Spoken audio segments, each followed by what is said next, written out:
how we do it, right? They do it while doing it. And especially, they do this, they learn this when there is a problem or even a crisis, right? So when there is a conflict, when conflict arises, how we deal with that is the key in teaching social skills.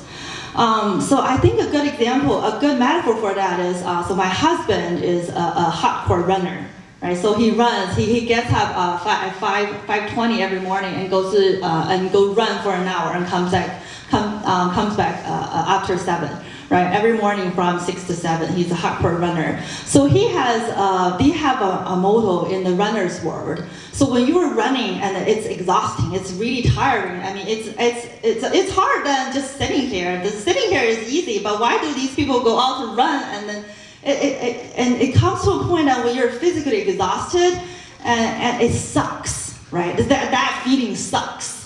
And so in the runner's world, there is a motto, there is something they call embrace the suck. So if you go see my husband and see him with his backpack, there is something stick to the back of his backpack says, embrace the suck.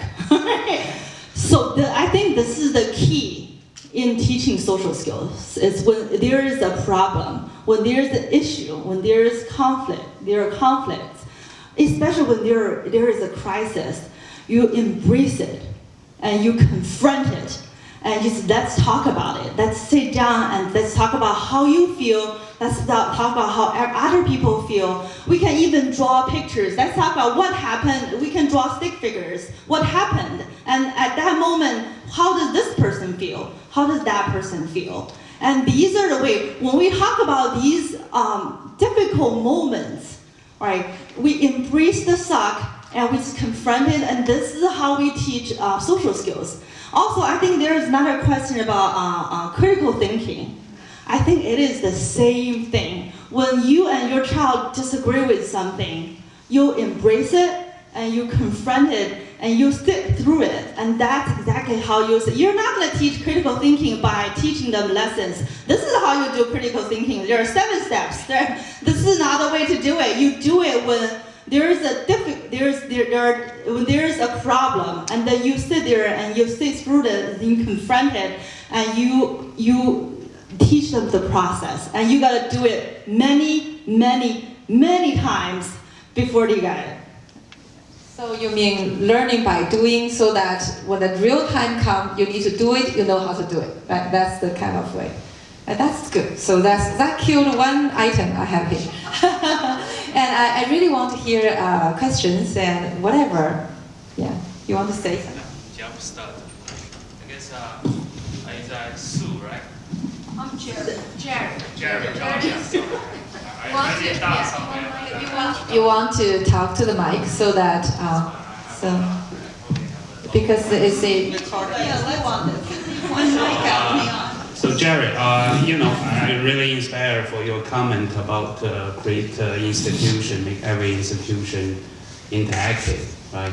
I'm saying it as from personal perspective, not from PCE perspective, but I sort of on and off this organization for more than 10 years. So I guess for all the volunteers, even the PCE from board to everybody, how can we make this particular organization interactive, or even everybody, anything we do? And also I want to hear other people's comment on that. I think that's a great question. What I would do is I would run more workshops, because from what I've heard from Sandra, you guys have done some fabulous work. I hear people doing family of origin work, doing nonviolent communication. When you do workshops and sit around in a big circle and let people share, like I said with Susan earlier, with everything. Take what you like and leave the rest. So you've heard things from some of us. If you like it, if it resonates with your heart more than your head, if it resonates with your heart, take it and do something about that piece. Leave the rest of it. And we can do the same thing in workshops, set up groups. I wish every classroom had to operate in a circle, if you want to know the truth, because I think circles are so much better for people, for the human spirit, than hierarchies in any place. So I like families to sit and talk around the table in a circle. I like classrooms to be in a circle. And the teacher is one voice. Now the fact of the matter is, when I'm the teacher in the circle, children know I have more experience, but their experiences are every bit as important as mine. So here, every parent has had experiences. When you sit in circles, you could create 10 circles in this room, and then every circle post at the end of their time the 10 best things or the 3 best things they got out of their circle to share with the larger group. There are many ways, part of the control of the traditional hierarchical system is we think the experts have our answers. I don't have your answers. Your own heart has your answers. When you talk with me and you hear something that resonates, then that's an answer for you. But it may not be the answer for him or her. So that's why it's important for us to interact much more with people. I want to hear the truth of your heart, not just share the truth of my heart. So that's what I recommend to any educational group, PCE or any school system. We need to create more interaction. I think other learning comments, observations, objections. He was asking if other panelists want to comment about that. So I'm gonna push back a little bit. I think with raising children, I think of it like as a funnel, or a letter V. As they get older, we want them to have more independence. We want them to be able to have complete independence, right? That's the ultimate goal, where they can think on their own and make their own decisions.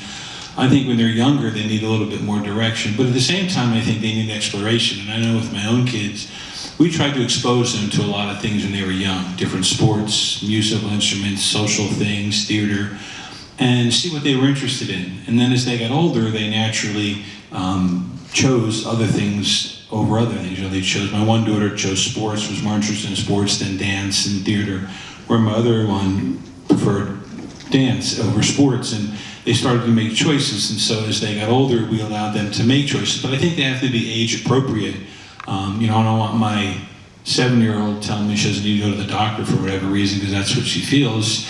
I might have to step in and make that decision. So I think with correct guidance, as they get older, they get more freedom and more control. But at the same time, that surgeon that's operating on me, I want to make sure he passed some tests and some standards and he knows what he's doing. Or the guy that built my airplane, he better know some tolerances and things. He better know the physics behind that. And sometimes that takes structured learning.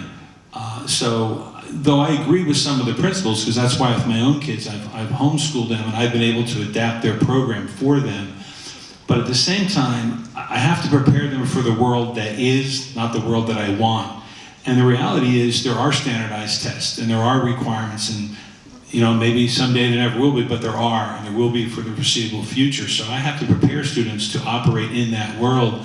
And so I have to, at some level, they have to perform. So for example, my own kids, even though they've been homeschooled, we do a standardized test every year at the end of the year. And we simply do that to measure growth and what they've learned. And then we adapt their curriculum. So I will choose different curriculum for the next year based on what I see in those standardized tests. Part of the reason I do that is because, the reality is they're going to have to sit for standardized tests. And so I want them to at least have experienced that, be able to sit for 2 hours and take a test. I just think they'll do better at it if they've had that experience. So I think we have to always look at what is, not what we want, and prepare. Then another thing I would say is sometimes, we get thrust into situations that we never would have chosen for ourselves, and it's difficult, but when we come through that, we're better for it. And so I don't know that students would always choose discomfort for themselves, and sometimes that's a good thing. And Sandra had alluded to it before, and I didn't expound on it. So I've had some students come to high tech who they've told me that they weren't that good of a student, they didn't work that hard. And coming to high tech, they actually worked much harder, and they felt that it was positive peer pressure, that it really made them use more of their abilities and perform at a higher level than they never would have, and they were very thankful for the experience, but they said themselves they would have never have chosen that, so for them it was good. So that's something also that I've learned. I'd just like to quickly say that I don't think any of us that believe in children's freedom and choosing things would negate the fact they go through a lot of struggles, they go through a lot of